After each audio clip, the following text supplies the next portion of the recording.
정말 얼마나 이빨이 강성대국인지 목사님들이 3명이나 달라붙어서 저를 전도를 못했는데 3일 만에 저를 아예 눕혀버리더라고요.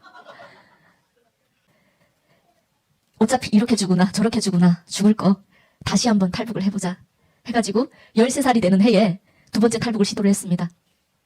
중국에 도착하니까 그토록 미워했고 또 보고 싶어 했던 어머니를 만나게 됐습니다. 그런데 저희 어머니 또한 잘 살고 있진 않았더라고요. 임신매매를 당했고 지붕이 뻥뻥 구멍난 그런 집에 팔려갔습니다. 제가 그 집에서 얹혀 살기가 너무 눈치가 보여서 13살이 되는 해에 근처에 있는 헤어샵에 가가지고 먹여주고 재워주면 되니까 나를 일 좀 시켜달라고. 그래서 13살에 독립을 했습니다. 그때부터 사회생활이 시작됐고요. 이 죄인은 은인들을 만나서 중국인 신분증을 갖게 됐습니다. 그때부터 내가 언제 아팠던가, 언제 내가 굶주림을 겪고 있었던가를 싹 다 까먹고 세상의 유혹에 빠지게 됐습니다. 아무리 내가 명품을 차고 명품을 입어도 마음속에 공허한 그 마음을 채워지지가 않더라고요. 그렇게 중국 땅에서 잘 살고 있었습니다. 그런데 어느 날 저희 어머니가 한국으로 가겠다고 연락이 왔습니다. 그래서 엄마나 가라. 나는 지금 여기서 잘 살고 있는다. 그랬더니 엄마가 뭐 산을 거쳐서 강을 넘어서 탈북을 해야 된다는 겁니다. 한국까지 오기까지가. 그랬는데 2달 동안 연락이 안 되는 거예요. 그래서 제가 병원에서 일을 했는데 병원에다 사직서를 내고 비행기표를 바로 떼서 대한민국 땅에 날라왔습니다. 제가 샀던 명품 두 캐리어를 들고 제주도 공항에 딱 가가지고 경찰서에 들어가서 북한에서 왔습니다. 그랬더니 이제 바로 국정원으로 연락해서 조사를 하기 시작했어요. 한국에 도착을 해서 국정원에 딱 들어가니까 못생긴 저희 엄마가 거기 있더라고요. 저희 어머니는 저를 보고 깜짝 놀랐습니다. 너가 어떻게 여기에 있느냐. 연락이 안 되니까 여기에 있지. 근데 여러분 신기한 게 뭔지 압니까? 엄마가 라오스 태국을 거쳐서 왔는데 거기서 한국으로 들어온 날짜가 4월 25일이에요. 그런데 제가 중국에서 한국으로 넘어오는 날짜가 4월 25일이었습니다. 같은 날, 같은 하늘에서 대한민국 땅을 향해서 날아왔습니다. 너무나도 감사하죠. 그런데 저는 두렵더라고요. 한국에 왔는데 할 수 있는 것은 아무것도 없습니다. 북한에서 유치원만 다니다 보니까 유졸이에요. 그런데 대한민국 땅에서 일을 하고 알바를 하고 뭐 취직을 하려면 적어도 고졸이어야 된다고 합니다. 그래서 저는 할 수 있는 게 나오자마자 공부밖에 할 수 있는 게 없었어요. 그랬는데 저는 중국 땅에서 12년이라는 세월을 살았지 않습니까? 열심히 불교를 다녔습니다. 매일 잘 때마다 108개짜리 나무 구수화를 향나무예요. 돌리면서 아미타불 아미타불 하면서 잤던 애미나입니다. 그런데 학교를 다니려고 들어갔는데 기독교 학교더라고요. 대안학교였습니다. 대안학교 가니까 어떻습니까? 매일 하나님 찬양과 마지막에 예수님의 이름으로 기도드립니다 하면 뒤에 어떻습니까? 그렇죠. 근데 저는 아미타불을 했어요. 검정고시를 빨리 맞춰야 되겠다. 그래서 인터넷에서 교과서를 사서 새벽 3시까지 공부하면서 한 번에 초, 중, 고를 패스해버렸습니다. 그렇게 제 학교 생활은 끝났고요. 끝날 때까지 저는 전도를 못 받았습니다. 그런데 저희 친이모가 무당이에요. 이모가 그러는 거예요. 소연아, 너는 얼굴 팔고 다니지 않으면 무당을 해야 될 팔자다. 신내림을 받아야 된다. 이만감이라는 프로그램에 나가게 됐습니다. 발 밑에다가 새빨간 왕자를 2개 새기고 나갔어요. 새빨간 왕자를 2개 새기고 나가면 고정 출연이 된다는 겁니다. 그래서 새빨간 왕자를 새기고 나갔는데 고정 출연이 됐어요. 2년 동안 고정 출연을 했습니다. 사탄도 여러분 능력이 있습니다. 그렇게 고정 출연을 하고 사회생활을 하는데 코로나 시기지 않습니까? 그러다 보니까 제 주변에는 친구도 없고 사람도 없고 혼자서 끙끙끙 앓고 그런 상황이었어요. 그렇게 시간이 지나니까 저희 아버지가 대한민국 땅에 도착했습니다. 저는 아버지가 죽은 줄 알고 매년마다 명태 대가리 빼먹지 않고 꼬박꼬박 제사까지 지내드렸습니다. 그런데 살아서 나타났네요. 아버지 엄마를 이렇게 만나니까 제가 꿈꿔왔던 그 부모님들이 아니었습니다. 저희 어머니는 매일매일 다단계에 빠져서 정신을 못 차리고요. 이모가 무당인데 모시고 있는 신이 저희 외할머니라고 합니다. 그래서 저와 연을 끊어도 되지만 자기 이모랑은 연을 끊을 수 없다고 하고요. 저희 아빠는 저를 보고 미안하다는 말 한마디도 없이 너같이 이쁜 딸이 있으면 부잣집에다 시집 보내가지고 팔자를 고치겠다고 이런 얘기를 하고 앉아있는 겁니다. 저는 그 부모님들을 바라보는데 그냥 화밖에 안 나더라고요. 당신들이 내가 소똥에 박혀있는 옥수수를 입에다 물고 씹고 있을 때 무엇을 했으며 내가 감옥 안에서 폭행을 당하고 인권 침해를 당하고 있을 때 당신들은 어디가 있었으며, 산에 가서 나무에서 내려오는데 남들이 먹었던 사과 뱃송치를 버린 거를 주워 먹으면서 있을 때 당신들은 무엇을 했으며, 남들이 먹다가 떨군 사탕 아래 개미가 따닥따닥 붙어있는 것을 물에 씻어서 주워 먹을 때 당신들은 무엇을 했으며, 내가 그 고통을 이겨내면서 눕혀서 나오고 있을 때 나를 안아줄 사람은 없지 않았느냐. 근데 뭘 이렇게 나한테 바라는 게 많으냐. 당신들이 나한테 해준 게 뭐가 있느냐. 그러면서 분노가 차오르니까 우울증이 생기더라고요. 우울증이 걸려서 내가 있는 세상을 느껴보고 싶어서 세탁기 안에 들어갔습니다. 세탁기 안에 들어가서 5시간을 세탁기 문을 닫고 이러고 쪼그리고 앉아 있었고요. 밤에 잘 때마다 화병증이 생겨서 매일 이렇게 두드려도 숨이 안 쉬어집니다. 병원에 가도 약이 없어요. 그렇게 고통스러운 속에서 우리 여러분들이 아마 아실지 모르겠지만 이빨이 강성대국인 에미나이 한 명 있습니다. 윤설미라고요. 그분을 만나게 된 겁니다. 정말 얼마나 이빨이 강성대국인지 목사님들이 3명이나 달라붙어서 저를 전도를 못했는데 3일 만에 저를 아예 눕혀버리더라고요. 하나님에 대한 마음이 열리기 시작했습니다. 근데 저희 단원 중에 이빨이 강성대국인 에미나이 한 명 또 있습니다. 정유나라는 에미나이 있는데요. 그 친구가 이렇게 얘기를 하더라고요. CTS 방송 촬영 딱 끝나고 나왔는데, 소연아, 너는 참으로 기품이 있는 아이야. 제가 살면서 인정받아보고 누구한테 이런 칭찬을 받아보긴 처음입니다. 제가 그런 사람인 줄도 몰랐어요. 너는 너가 겪었던 모든 아픔과 고통들은 인간 따위한테 의지하지 말고 하나님한테 의지해라. 그러면서 333 기도를 알려주시더라고요. 너는 내게 부르짖으라. 그러면 내가 너에게 응답하리라.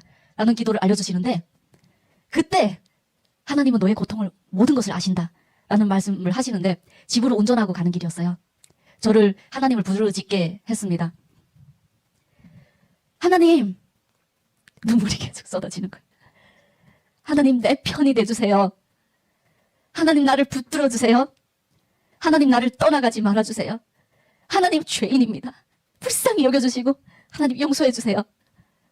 1시간 동안 계속 운전하면서 눈물을 펑펑 쏟고 집으로 갔는데, 눈에 보이지도 않고 귀에 들리지도 않는데 신기하게도 그 마음속에 누군가가 내 옆에 있는 것 같은 그런 마음이 들기 시작한 거예요. 근데 저희 악단에 미국으로 간다는 겁니다. 사역하러. 근데 제 믿음은 어떻습니까? 이제 하나님 부르짖은 지 며칠밖에 안 됐어요.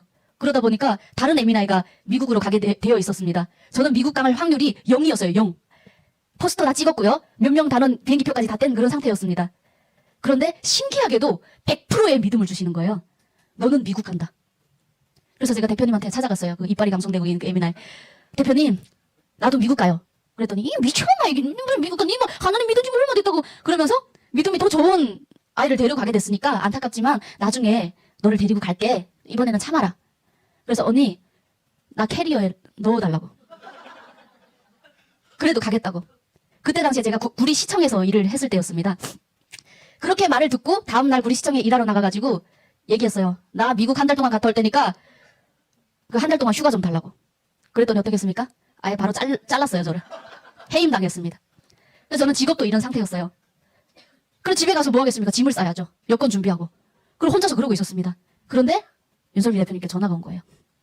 아니 그 에미나이가 새벽 2시인가? 새벽에 아무튼 탈퇴를 해버렸다는 겁니다. 우리 악단에서 나갔대요. 아무 이유도 없이. 그러니까 너가 가게 됐다. 언니 저 알고 있었어요. 짐 다 싸놨어요. 비행기 표만 떼주면 돼요. 네, 그런 상황에서 미국에 가게 된 겁니다. 미국에 갔더니 다 믿음 있는 사람들이다 보니까 하나님이 이렇게 말씀을 주셨어. 하나님이 이런 음성을 들려주셨어. 하나님이 이런 환상을 보여주셔서 이러는 거예요, 다들.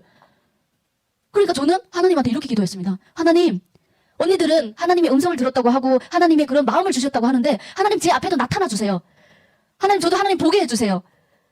하나님이 나타났을 때 하나님을 알아볼 수 있게 해주세요. 그러면서 매일 기도를 했습니다. 그런데 어느 날 미국 땅에서 삼겹살이 먹고 싶은 거예요. 여러분, 하나님은 매 사람 다 다르게 오십니다. 우리가 생김새가 다 다른 것처럼 다 다르게 오셔요. 우리 하나님은 삼겹살로 저에게 오셨습니다. 너무나도 삼겹살이 먹고 싶어서 침 꼴깍꼴깍 삼키면서 네이버에다가 삼겹살 사진을 찍고 그러면서 보고 있었어요. 그래서 저희 목사님한테 얘기를 했습니다. 삼겹살이 너무 먹고 싶으니까는 좀 어떻게 먹을 수 없냐. 일주일만 참아라 소연아. 삼겹살 파티하자. 이러는 거예요. 그래서 알았다고 그러고 꾹꾹 참고 있는데 그날 우리가 사역하려 가는 그 교회였습니다. 근데 그날 예약된 집이 양식집이었어요. 근데 갑자기 운전을 하고 가고 있는데 밤에 전화가 걸려온 겁니다. 저희 목사님한테. 목사님 너무 죄송해요. 지금 여태까지 이런 일이 일어난 적이 한 번도 없습니다. 너무 죄송한데 우리 양식집이 취소됐어요. 저희가 상해도 없이 삼겹살집을 예약했습니다. 괜찮겠습니까? 근데 저는 눈물이 쏟아지는 거예요. 하나님 감사합니다. 제 말을 들어주셔서 감사합니다. 그러면서 펑펑 울었어요. 그때부터였어요. 하나님이 24시간을 넘기지 않고 매번 기도를 들어주시는 거예요. 너무나도 신기했습니다. 지금은 살짝 침묵을 저랑 같이 하고 계시고 있는데 저희가 선교를 하러 가다 보니까 돈이 없지 않습니까? 근데 미국에 가면요. 타미, 캘빈 클라인 이런 게 굉장히 싸요. 그러니까 여자들은 어떻습니까? 쇼핑하고 싶지 않습니까? 돈이 없어요. 하나님 저희가 돈이 없는데 딱 100불만 생기게 해주십시오. 그랬더니 그 이빨 강성대고 에미나이가 야 이 에미나이가 하나님한테 많아. 기도할 거면 통 크게 해야지 무슨 100불이 뭐냐 1000불을 달라고 해. 그래서 하나님 저희 1000불이 생기게 해주시옵소서. 그렇게 기도를 딱 했는데 그날 저녁에 간증 집회 딱 끝나고 매 사람마다 1000불씩 생기게 해주셨습니다. 하나님은 일상의 기적입니다, 여러분. 그렇게 시간이 사소한 기도들을 24시간 넘기지 않고 들어주셨는데 마지막 날이었어요. 저희가 여기 자리에서 살아서 숨쉬고 있는 게 기적입니다. 저희 단원들 다 죽을 뻔했습니다.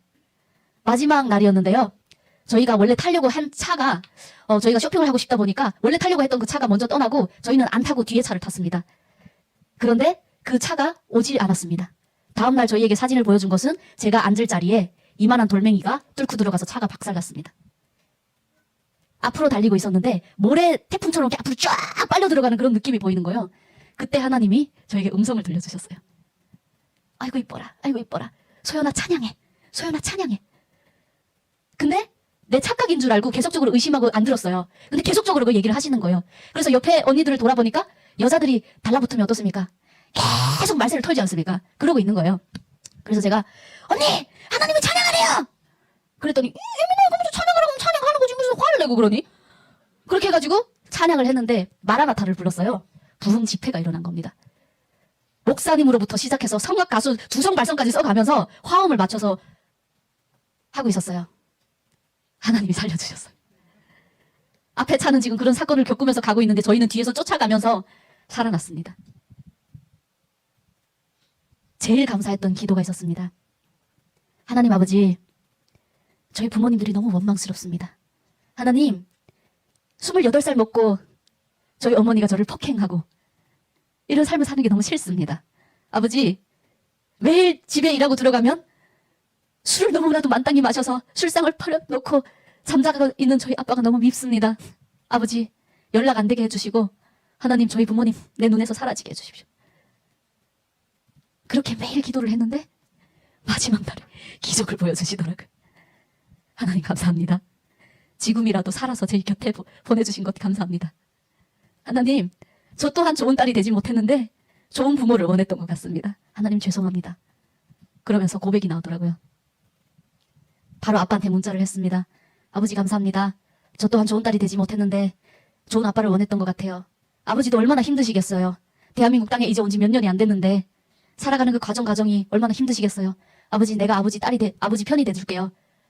아버지 사랑합니다. 그러면서 메시지를 보냈습니다. 그런 아버지를 위해서 미국에서 돌아온 다음부터 미스트롯에 이제 나가게 됐고요.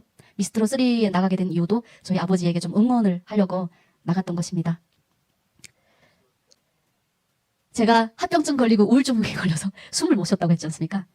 하나님을 만나고 나서 내가 언제 그 아픔을 겪었던지 기억이 안 됩니다. 내가 언제 이렇게 숨을 잘 쉬었지? 이렇게 되는 겁니다. 약 하나를 안 먹고 치유가 됐어요. 감사합니다.